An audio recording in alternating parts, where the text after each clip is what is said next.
એકદમ રામકથા દંડવતથી પોતે કારણ કે રામકથા કલી કેવળ નામ આધાર પોતે નમી ગયા કારણ કે એમને પરિપૂર્ણ રીતે આને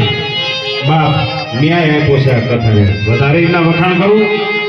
કરવા માટે વ્યાસપીઠ હોતી નથી પણ બાપુને મેં સાંભળ્યા નથી પણ અમારા સંતોએ જે સાંભળ્યા છે કે પ્રભુદાસ બાપુ રામકથા કરે ને એટલે બાપ એક વખત ભગવાન એમ થાય કે અયોધ્યામાંથી મારે સાક્ષાત પધારવું પડશે એક સમય એમનો પ્રભુદાસ બાપુ હજુ સમય જ છે બરાબર પણ એવા મારી કથામાં આ જાતિ ઉંમરે મારા એવું ભાગ્ય કે પ્રભુદાસ બાપુ આટલી કથામાં પહેલા વહેલા પધાર્યા છે તમારા ચરણોમાં બાપુ વ્યાસપીઠ તરફથી અને ધર્મની ગાદી તરફથી મારા દંડવત પ્રણામ જય સિયારામ પ્રભુદાસ બાપુનું સન્માન આપણે ફૂલહારથી કરવું જોઈએ આપણે ન્યાય અને વિવેક ન ચૂકવો જોઈએ કે પ્રભુદાસ બાપુનું સન્માન એક મિનિટ દિલીપ બાપુ અમારે રઘુ કાકા કરશે ફૂલહાર અને ચંદનથી પ્રભુદાસ બાપુનું સન્માન માટે પધારો અમારા વડીલ છે અને વડીલ તરીકે અમે તમને કહીશ એટલે પધારો બાપુ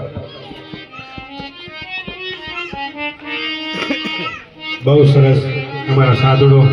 બિલકુલ દરેક મહામંડલેશ્વર બધી જગ્યાઓની નજીક છે દરેક જગ્યાઓની નજીક છે અમુક આપણા આયોજન જે છે સંતોના સન્માન તો જે વડીલ આપણા બેઠા હોય એમને જ કરવા દેવા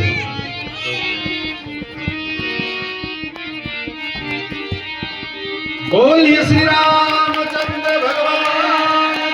કી જય રામદેવ પીર મહારાજ કી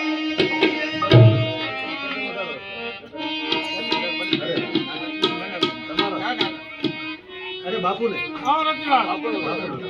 जय बाबा जय धन्यवाद संतन हो तो संसार में जनी जात ब्रह्मांड ज्ञान केरी लहर से हो तो